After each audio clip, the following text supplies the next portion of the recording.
Sue Barker has presented her final Wimbledon for the BBC. The BBC will be hoping to avoid a repeat of the backlash they received recently when selecting a replacement for Sue Barker in their Wimbledon coverage. The TV icon stepped down from her role as the anchor of their 2-week-long broadcast this year, rejecting a 3-year contract extension to retire, and the broadcaster will need to get it right when it comes to replacing the 66-year-old. Barker announced early last month that this year would mark her last as the anchor of the BBC's 2-week-long Wimbledon coverage.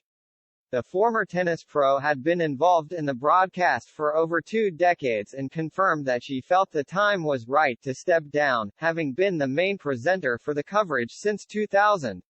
The BBC will now face a tough task in finding a replacement for the 1976 French Open champion.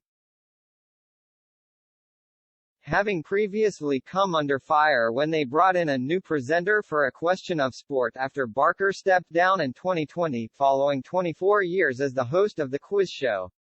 Team captains Phil Tufnell and Matt Dawson were also replaced in a shake-up for the show, but the efforts backfired when viewers complained about the new cast of Paddy McGuinness, Sam Cake and Ugo Monti. When the new series aired, one tweeted, "I've watched Question of Sport for a lot of years going back to the 70s, but this is the first time I've switched over.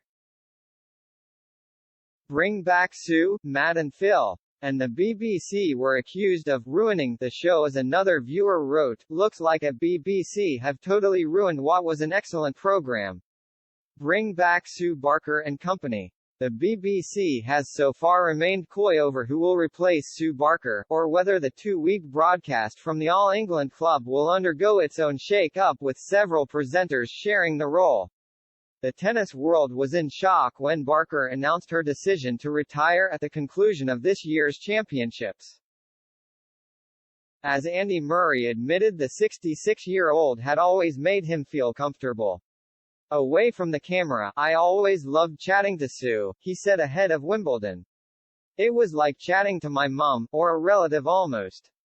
She has that warmth to her. Usually you do interviews on the TV and it doesn't always feel the most natural to me. But with her, a lot of the time I almost felt like she was able to make you forget about that."